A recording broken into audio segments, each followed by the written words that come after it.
Welcome back to that rugby podcast hosted by the Rugby Booth. 2-0, we've done it. The curse has been broken.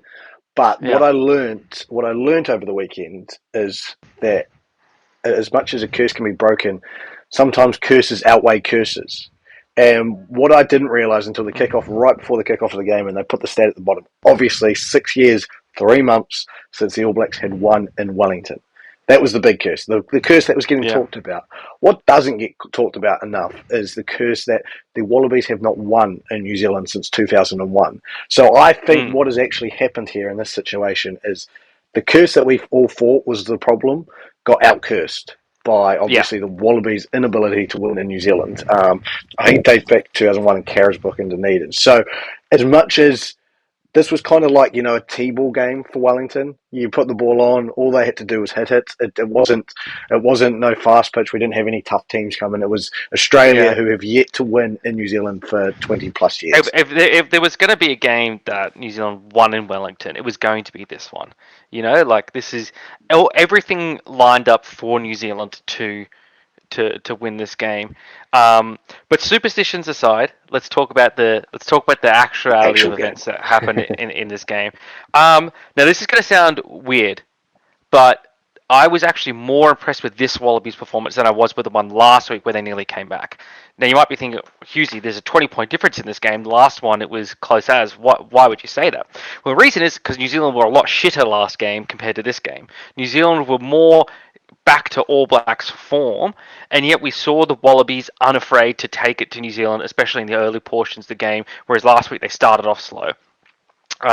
It's yet again this similar tale of not being able to put together a consistent 80 minutes, and part of that comes down to individual plays that I'm just going to say I have been harping on for ages should not be in the squad. Hunter Paisami, not you can't put it all squarely on Paisami, of course, but look, the defense of the Wallabies was wasn't great, but it was better. The style, especially compared to the first 15 minutes of last week, not afraid to get up in that rushing style of defense. They there was some great contact in there as well. I thought their discipline when they had ball in hand was relatively speaking better than previous Wallabies performances. A lot of those times, especially for the first try, where we built up phase play. Fraser McWright goes over for the try. In years gone by, Wallabies make a mistake there. They lose the ball by knocking it on, or they allow the other team to steal the ball. I thought the Wallabies did a better job at keeping the ball in their own hands. I really liked the fact that they were not afraid to run it out of their own half, but run it out smartly. They weren't doing these one-up hit-out runs. They were actually shifting it out wide, creating some space, using some of their feature plays in a great way. One player I've got to highlight here, Dylan Peach. Incredible starting debut. I thought he was excellent in this game. Corbett in years gone by has been the physical tone setter for the backs of the Wallabies. Dylan Peach had some great hits in this game, and that impressed me even more than his ability with ball in hand, which was fantastic as well. That little adventure the Wallabies went down the middle of the field where he caught that pass from Len Ikitau like behind his thigh. Incredible ball handling skills, and then to regather it and then to get it off for another pass. Great stuff. Look, he's making a name for himself on the wing there and staking a claim to that Wallabies jersey. Um, you know, uh, I thought Jake Gordon did a better job than Nick White did last week. Not a terribly high bar there, both physical height and also game play height.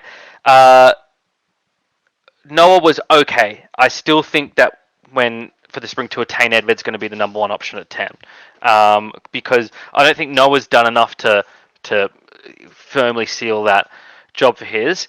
Uh, I reckon Suoli'i comes in and Schmidt plugs him into 12. Like, Yeah. he's a destructive ball runner. He's got great ball carrying skills. He's a kicker. He's a playmaker. Like, and you want to get him involved ASAP. He wants to go on this tour. He said this is a guy that's played a full NRL season, including a game of Origin finals footy, and he wants more rugby. He wants to get. And I love that. He wants to get involved in the game ASAP. He's not here to collect a paycheck. He's here because he wants to play. which is, refreshing. It's not something we've, you know, seen from the NRL converts, I guess, a lot. Well, maybe that's unfair, but it's refreshing to hear it in 2024. Totally. Um, Look, as well, got to give a shout out to Taniela Tupou somehow playing over a half of rugby on one knee and still being effective. And not the incredible thing is, the scrums held up. Like that is incredible endurance. Had a couple of good carries and tackles as well while still hobbling around on one leg. Um, yeah, look, there's little things, and one of the areas, and I know Joe Schmidt will hate this, is that the early All Blacks tries were all these long range tries that came through missed tackles and missed assignments, or people not putting in the effort to get into the gaps.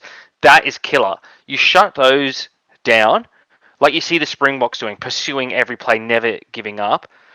Wallabies can be better. So I saw improvement from last week to this week, and what we said in the beginning of the Schmidt era is that's what we want to be seeing. We want to be seeing improvement. We don't want to be going backwards. And particularly, what we saw was a complete opposite of what happened against the second game against Argentina, where the Wallabies got into their deficit and just crumbled, just absolutely shit the bed, let the Argentinians do whatever they want.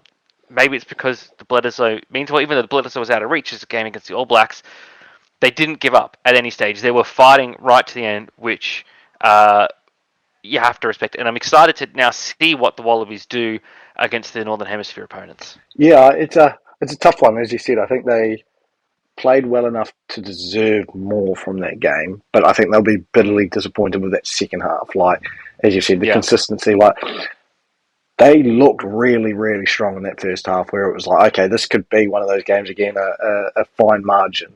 And I think they'll be gutted with how that second half just played out. It just didn't stick as well as that first half. And again, I agree with you. I think they yeah, came out with the right game plan in that first half, and it wasn't like they went away from that game plan. I think the game just didn't flow their way in the second half. And what, as you said, as we always say, good teams need to be able to manage that as well. If you want to mm-hmm. be one of those good teams and win those tight games, you need to be able to manage that flow and how it goes and what's going on. To not score a point in that second half, they'll be gutted with, Yeah, especially because, as you said, I thought they came out with probably a bit more attacking flair than they had last week, and they were looking likely. And I just think they'll be gutted how that second half kind of culminated. And I think I look at it as the All Blacks. Actually, as you said, I think that was the best performance we've probably had in this mm. tournament, even with against Argentina and beating them against 2 games against South Africa. Now, is that a surprise that we had Beauden Barrett starting at 10 and we put on our best performance? Maybe not. And it's Mm. going to open up conversations around that. Like, I think Beauden Barrett looked in his best position at 10. I think you've got the freak that is Will Jordan at 15, which just allows Yeah, him to do exactly what he wants to do. And again, that's why I sit there and there's only so many players in the world where you go, he's just too good. Like he is just too good. As much as again you can sit there yeah, and, as you said, defensive assignments and stuff. When he gets opportunities and he sees space, he's just too good. And I think Fraser McWright's starting to get into that position where you see him get over a ball and you just go, he's just too good. He's just too good. You can't move him. He's too quick. He's getting to that position. I think Will Jordan at the back is in that position. So again, I go, Razor's got some big decisions to make. I think October 7th, our touring squad gets named for the Northern Tour. I read that you're going to have a 65-man squad. I don't know if that's been confirmed, but Schmidt was chucking yeah. that Not out. sure about that. I don't mind that. I think, again, you look at that game that just been, Taniela Tupou with 55 caps was the most capped Wallaby. Then you look at, to start on the starting team, I should say, and then you look at the All Blacks, it was like the starting caps was like 900 versus the Wallabies starting Mm. 15's caps were in the 300s all up when you count them all up. So you need players getting used to going on tour. You need players used to putting on the green and gold jersey. You need to build some of that experience. As you said, Mm. it's time and place, and I think even with a bigger squad, it gets people understanding that hey, here's the positions, Yeah, here's the competition you have, and again, I'm not one that I'm going to sit here and question Schmidt because I think Schmidt, again, he knows what he's doing. He's done it all before. If he thinks a 65-man squad is needed, even if you're not going to use them all, it's yeah. probably needed. It just gets him that experience. The only thing I worry about is not necessarily a rugby standpoint, but it's like a financial side of things. That is a huge cost at a time when Rugby Australia should be saving every penny. Then again, maybe it is that necessary experience that will improve the players, and those players improving brings more money into the game. It's an investment. I think they've got to do it smartly, and I think they've got to do it very humbly and say throughout they can't go the Eddie Jones route and overspend by $4 million on a World Cup. A Kubra bloody hats and all this jazz. Back to basics. Where the Aussie teams have been their best, it's been when it's humble. So yeah, look, faith in Schmidt as we've been preaching all year. Let's talk about your All Blacks a little bit. I definitely agree. Beauden Barrett starting at 10 is the way forward, and playing 65, 70 minutes, and Damian McKenzie coming in to finish off. I think McKenzie's got that sort of X factor element about his own game where he can sort of crack teams right at the end when they're a bit tired, a bit more run off their feet.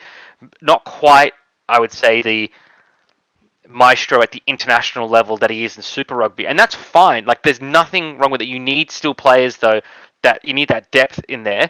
I think Barrett's just got the experience and is just that good of a player that he elevates it from that 10 spot. And he's done it before with Richie Mo'unga as well. Like, he knows what he's about. I think that's your 10 situation sort of there. Barrett at 10, McKenzie coming off the bench, and Will Jordan at fullback is just, he's a different animal. Like getting his hands on the ball more, ability to make plays more. Really got the whole field to operate in. Every time he had the ball, he was threatening. And it's funny, you look at him, and even how he runs, you feel like he's like not that quick or he's not that deceptive, but he just somehow weaves. He's got this ability to just weave in amongst people, and hands just don't seem to touch him. It's incredible to see. He's just deceptively quick in that way. Every time I saw him running the ball, I thought, oh, he's going to get caught here, and then before you know it, he's through the line and making a break. It's incredible to watch. Look, it was a really great performance. The only one I'd probably highlight that probably would be, there's a couple that didn't have the best game, but one position which I think is going to be probably something you'd agree with is TJ Perenara did not have his best game in an All Blacks jersey. I saw a lot of errant passes in the style that I would usually see out of a Wallabies 9.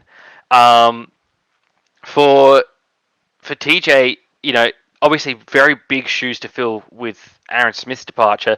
But one of the things I've always associated with the All Blacks is just crisp, tight passes off the ruck. And he didn't have that. And I think that stymied a lot of your attack early. Yeah, I thought, funnily enough, and I don't know if the moment got better of both players, but TJ Perenara and both Sam Cane had pretty average games for themselves. Yeah. Sam Cane caught lacking a couple of times in defence. But, and again, I think TJ, as you said, has had big boots to fill with Aaron Smith, but also has set up himself with, like, we know TJ is a very good player, and he's always delivered, especially when he come off the bench. So it's always been that, could he transfer over to starting half? Obviously, both players leaving after this year, so questions around are they going to even be selected in the end of year tour, which potentially not. I agree. I think Cam Roigard is obviously making his way back. Very much will be in line to come back in that tour. I thought Cortez Ratama has played very well since taking on that opportunity. It'll be interesting how we go about selecting those two over the end of the year tour. It wouldn't surprise me with Roigard back injured and just not a lot of depth that TJ still goes. But I think, especially again, as I messaged you a couple of times throughout the game, I'd just keep running it all around Sam Cane because he's just hasn't got the mobility he used to have as a number 7, and that's fine. I think he's understanding that now and come to terms with it. What we do with that 7 jersey is going to be really interesting. And the talk of the town, in my belief, is I don't understand why we wouldn't now go Ari Savia into 7.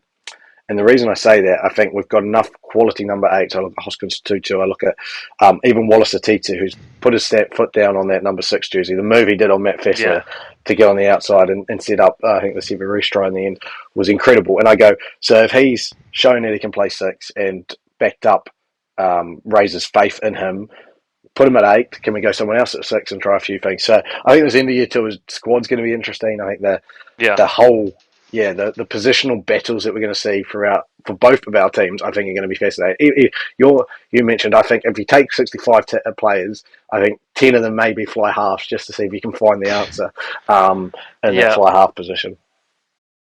Yeah, 10 of them will be fly halves, 10 of them will be inside centers. See if you can work some magic. Yeah, look, it Yeah, wasn't the only yeah. game on. No. The South Africans, look, we said it all along, didn't we? We said the South Africans were going to win this. We picked them in every game, did we not? Did I? I'm Yeah. pretty sure I did.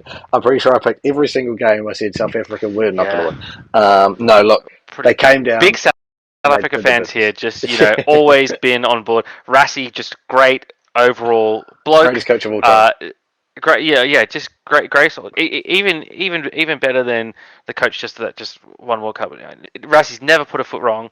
South Africa, greatest team of all time, better than the All Blacks at their peak. Just look, and just overall, just great blokes. So especially the fans, nothing classier than a Springboks fan, especially one on the internet. So yeah, look, deserving to win. Look, honestly, robbed in that first game. I'm pretty sure an Argentinian fan was shining a laser in Manny Lebok's eyes while he was going for that kick. So justice has been served. I think World Rugby are launching an investigation into that last game to overturn it to a South African victory. The investigation into the Wallabies concussions is ongoing. That'll count for double points if they win that investigation. So we could actually be seeing an unprecedented Rugby Championship here, where the Springboks actually won 7 games in 6 played, which 100% deserved. Well, we do have to give them credit. We do have to give them credit being because they serious won. now. Look, they took it to heart. Their loss last week, and they came out absolutely firing. Nothing left, no meat left on the bone for this Springboks team in this Rugby Championship, demolishing Argentina 48-7. It shows why they're the best team in the world right now. Are they back into number 1 in the rankings? They're not. I know, surprising, because I think they. That's an injustice. That's an injustice. That's another investigation South Africa needs World Rugby to launch. No, yeah, I think if there's any way to say you are the rugby champions, rugby championship winners, it was to go out and win by 40 points when the other team needed 3 to try a bonus point to beat you, and you did that against them. There was no doubt who the best team in this comp was. Look, every team's had their moments. Argentina specifically beating every team, but showing inconsistencies. The Wallabies, just about coming back against the All Blacks, beating Argentina, and then my All Blacks as well had their moments as well, but no one had the consistency of the Springboks. Like, even if you look at that loss, as you said, a penalty goes over and they've won every game and won it. Although not every game comfortable, they've won it with style. Like, they've won it doing it the Box way. So you go, look, as much as we like to joke and have on the South African fans, they thoroughly deserve this Rugby Championship. And as you said, I think we get, the stats and the numbers and the world rankings and how they work, calculate it, can say what it wants. But currently, Ireland haven't played a game since the Six Nations, since they toured South Africa, and South Africa have gone out and pretty much won 5, as you said, just about 6, could be 7 games out of 6, and have dominated, I guess, the opposition in their wake. Yeah. So, I think for Argentina now, if we flick over to that. What I do love as well, what Rassie did with South Africa with playing Manny Lebok again, and then them just going out and showing Manny Lebok's got that style, and then they had Jaden Hendricks kicking, who again wasn't perfect. So if they are to continue with, and again it's Rassie Erasmus, and as we talked about the All Blacks with their depth at 10 and how you build that, they've got 3 fantastic 10s. They're all just very different styled. And they've just got to work out, if they are going to play Manny Lebok, how they get a goal kicker in there if he's not going to be able to improve and make those big time clutch time kicks. Which, all of this Rassie's working out on the go, and they still won by 41 points. So, okay, cool. South Africa, you won, your champions. We suck. We get it. All right. Yep. Leave your comments. Yep. But Argentina again will be so disappointed. You have to say, to look at all 6 of their games and go, we beat the All Blacks, we got smashed. We lost just to the Wallabies, we smashed them. We beat the Springboks, they smashed us. It's like the consistency, like the team is there, the ability is obviously there. It's the consistency to back it up. And again, I know South Africa is never an easy place to go and play, but what you delivered against the All Blacks in New Zealand, you can do that in South Africa, and they've got to show that. They yet to have show that, and just that consistency is going to be there if they want to win a rugby championship and they want to be taken as seriously as a top tier, able to knock off anybody nation, which they can do.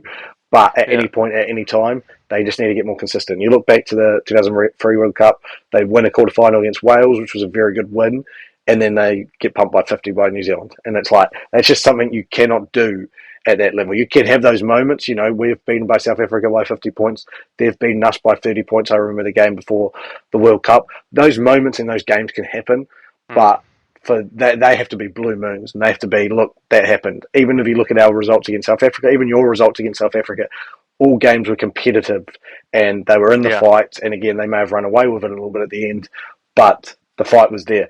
For this game, it's another one of those Argentinian ones where you go, the fight just wasn't there. Yeah. Look, for Argentina, they unfortunately dropped to third place in this Rugby Championship. You know, and that's not reflective of how good they were across this Rugby Championship. And they'll be, much like Wallabies fans, I think, probably very disappointed to finish in third place. But hey, you know, there can only be one winner, and at the end of the day, it is the Springboks, and deservedly so. They were the best team this Rugby Championship and the best team. I would say that reflects as well the brutality of this Rugby Championship, that you can win 3 games, you know, against, as we've always said, these are 3 of the 4 semi-finalists. You can win 3 games and end up in third position pretty easily. It's just how ruthless and brutal this Rugby Championship is. And again, it's a competition that has 3 of the 4 finalists from the last Rugby World Cup, and the only 3 nations in the world to win multiple World Cups. Like, correct. That's the quality of teams that are in here. Like, the one team that isn't a semi-finalist from last year's Rugby World Cup has won 2 World Cups in the past. Like, so there's the pedigree there of that team as well. So you have to look at all of that and think, you know, we could say this is a far tougher competition than the Six Nations. Yeah, I would agree with that. I think the Six, obviously. I think the Six Nations is a better run competition. Don't get me wrong. Totally. And I think the hype around it, and it means more to the players. But I think this is tougher. I would agree. I now just off the cusp a little bit. I'm thinking, like, in my mind, our Rugby Championship for the All Blacks, it's been a failure. And the reason I say that is we need to at least beat South Africa in 1 game or win the thing. And say we'd beat South Africa in 1 game, I would have been like, that's considered a success to me. It's obviously not a complete, utter failure because we retained the Bledisloe, but it is a failure because we didn't win the Rugby Championship, we didn't beat the Springboks, and to me that is a failure. Argentina. Say we had beaten the South Africa Springboks one and they'd still won the comp, I would have gone, that's still a success. Like, we dropped that game against Argentina, okay, cool, learnings, rah. That was still a success to beat them, but I didn't see enough there when we went to South Africa that we could beat them. And now I'm like South Africa will take this as a success. I think Argentina will take this as a successful campaign, again, winning for the first time ever against all 3 nations. I take it as a failure. I'm interested to hear what you take from this. I think this is probably as expected for the Wallabies, you know, with the Schmidt figuring out who's going to be in the team. But coming into this Rugby Championship, he didn't have his captain sorted. I think Harry Wilson has got that captaincy spot owned now, and probably deservedly so. I think his interactions with the referee have been game-changing for the Wallabies. We have not seen nearly as many penalties go against the Wallabies as we have in previous times. I don't have the maths on me, but just from watching the game, you can see that. In terms of the Wallabies overall Rugby Championship, I think it would be probably as expected. I would say it was neither above expectations or below expectations. You know, South Africa was always going to be a tough series. You know, even hosting them, we said they're the reigning champions. Going to Argentina is not an easy task. Bledisloe is the Bledisloe, right? I think they'd be. I think the maybe the one failure they'd see is not winning that game, the first game against the All Blacks. I think they if they had just it's funny if you transpose the first 15 minutes of the second game into the first game. You meld those two teams, you've got a complete rugby team capable of beating the All Blacks. And that's the thing is they're still figuring that out. But I would say that would be probably their that and the second game against Argentina would be the negatives from this. So look, if we're grading it, it's a pass, but like just barely. So I would say Yeah, it's a pass. It's not a success. It's not failure. yeah, It's a pass.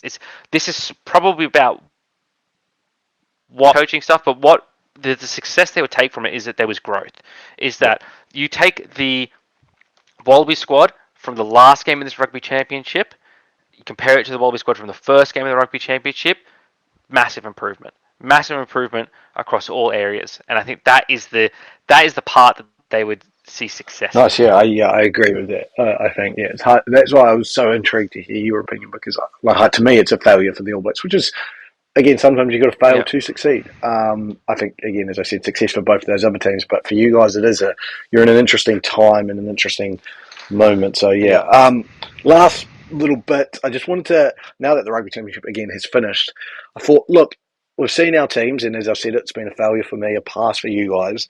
But if you could take one player from each of the other teams and Mm. put them into your team, who would you put in? Would you like to start, Fred? Yeah, yeah. Look, this is a tough one. I'm going to start with Argentina, right? It's hard to pick here. I think though their fly half, Thomas Albornoz, Yeah, I think just purely because we don't have a great fly half. I've got great options to pick from the All Blacks and Springboks as well, but there's other positions I want to address that I can get probably I can't get from Argentina that I can get from South Africa and New Zealand. The other consideration I had there was Julian Montoya to just boost our hooking stocks. Not that I think we had bad hookers during, especially the Bledisloe, but just some extra depth. It would just be an upgrade. But I'm going to stick with Albornoz. Uh, now, All Blacks and Springboks. I can go with Springboks here. Wealth of options to pick from here, really. It's hard to say to see any position where it wouldn't be an upgrade, which is a hard thing to say. Maybe seven. As good as Peter Steph Toy is, Fraser McWright, I think, is the spiritual heart of the Wallabies right now. But where I think probably the most impact would be is in the forward pack. Now, at first I was thinking Cheslin Colby here in place of Kellaway. Not that Kellaway's bad or anything, but Colby's just such a special player for what totally. he can do. His strength at being that small is incredible. But then I put that to the side because you need to build your forward pack first. And so I would probably try and do something to boost my props up as well. So I'm thinking Oxnich. And we could build our own little Wallabies bomb squad there, or get the elements of that going. Bell, Tupou, Nietzsche. Ooh, that's three fantastic props you got there. So I'm going to go with Ox Nietzsche, and then for the All Blacks, I'm not going to pick Artie Savia. Not going to pick Artie Bless him. Savia. And I was thinking Bowden Barrett here for the 10, but I've obviously picked Argentina. The next hole I'm looking at for the Wallabies is inside centre. So I'm going to take Anton Leonard-Brown here. Oh yeah, I think then you've patched up a couple of holes in the Wallabies lineup. So you've got a 10 that can guide your game around. You've got a good inside centre who can actually unlock the rest of your back line, and your front row stocks have been boosted as well. Now, I thought about Scott Barrett as well, just to get our second rowers operating a bit better. Though I think Nick Frost, Jeremy Williams, and Lukan Salakaia-Loto did a pretty decent job this game. In fact, Jeremy Williams, I think, improved massively from Bledisloe 1 to 2. His ability to snag balls in line and off the kickoffs was something the Wallabies has desperately needed. Even though he's a little bit small for a lock, I think he still did a pretty good job. But if I look at the Wallabies and I look at a piece that if a couple of things had gone right out of this piece during this Bledisloe, it could have been a very different result. And same in Bledisloe 1. And that is inside centre. And I know I'm sounding like a Hunter Paisami hater. I don't hate Hunter Paisami. I think he's a fantastic Super Rugby level player. I don't think he's a Wallabies level player. I think he has got great effort, but I think he doesn't make the right decision. It's the same with Jordan Pataya last year, right? And notice he's not in the Wallaby squad this year. Maybe because of injury and other things, but also I think also just based on performance. I think Jordan Pataya is a great Super Rugby player, and I think he could be a good Wallabies player, but I think the positional switching hasn't done him any favours. Paisami, I think he's a good Super Rugby player. I don't think he's a good Wallabies level player. I think he's got stuff to his game that is good, including defence. But even then, some of the effort plays weren't there in defence this week, and quite a few errors in attack, which ended up costing the Wallabies. You put Leonard Brown in there, particularly, I talk about that adventure down the middle. What ruined it was a forward pass from Paisami, right? You get that pass, you get a skillful enough player to get that pass backwards, which I believe Leonard Brown is. You got to try. You got a long range Wallabies try, which is something the All Blacks typically do. Again, that's what I love to see out of the Wallabies this game was them, rolling the dice on those things, doing to the All Blacks the things the All Blacks do to us. Answering cards.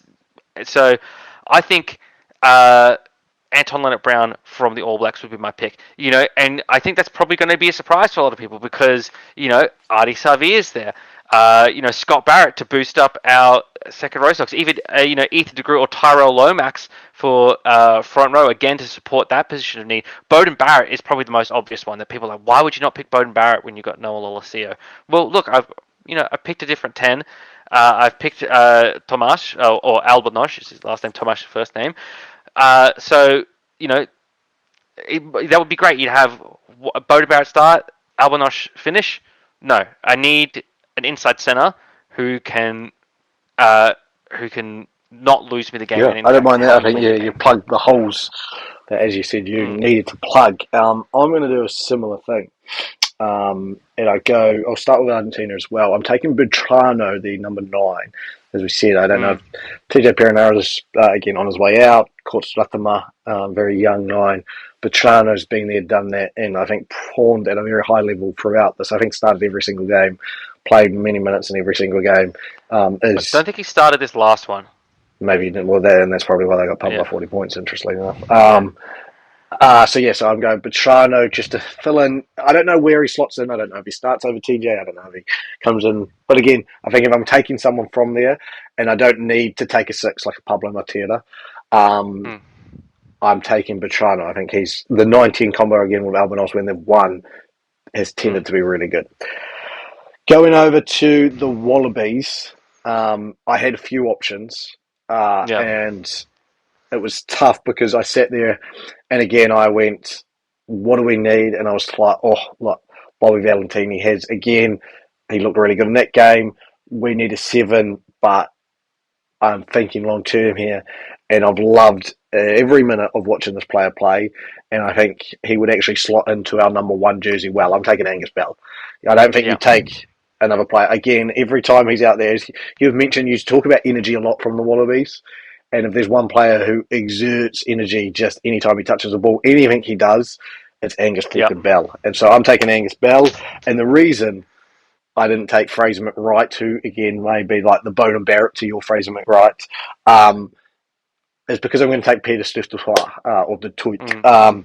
Because, again, he's just one of the best number 7s. The fact that he's also played a lot of lock throughout this Rugby Championship, his versatility, I mean, it's unfair. It really is. When you put him at lock and then you've got another 7 who can go after the ball, and you're just like, and then all of a sudden Malcolm Marx is over the ball, and you're just like, what are these fucking motherfuckers doing? So, look, that would be my big 3. I think Peter Steff, Angus Bell, and Bertrano. Again, I'm looking at you always need to win in the front row. And so, as you've seen, both of us have selected front rowers. You've gone, again, you need to win in the halves. I've gone for a 9, you've gone for a 10. And then we're plugging holes where we don't think our team is literally at the best in the world. And you've gone for a 12, I've gone for a 7 in that case. But I think that's all fair in game in those ones. I'd be interested, if you're a South African or an Argentinian fan watching this or listening to this podcast, write down, let us know what you would select as your All Blacks Wallabies South Africans or All Blacks Wallabies and Mm. Argentinians, because I'd be interested to hear that, who they, like a team like South Africa, as we've mentioned, who are so well built, who do they take and how do they take them and where do they plug and play, would be very interesting to hear. Yeah, 100%. You look at that and you struggle to think. I think they could probably take an Angus Bell from the Wallabies just to boost that bomb squad even more. And it's nothing against any of their guys that they got there. It's just how good Angus Bell is.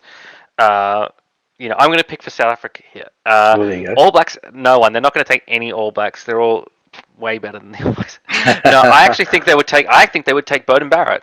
I think they would take Bowden Barrett. Lubick had a good game against Argentina, but Barrett's just better. And then from Argentina, God knows. I think I'd take Pablo Matera. Yeah. Again, he's an inspirational. Like again, they love to stack And their bench take with him off the flankers. bench. Yeah. Yeah, they just put him on the bench. Kolisi plays his 45, 50 minutes, and you bring on a Pablo Matera. That's a scary looking sight for in a South African team already. Yeah, there you go. There you go. We've done it for you. But let us know what you'd take. Yeah. We have been That Rugby Podcast. We will be back again next week. Obviously, no rugby, no aforementioned international rugby to discuss, but we will be discussing lots of fun topics, so make sure you stay tuned for that. We'll be back about the same time and about the same place next week. See you later. Goodbye. Peace.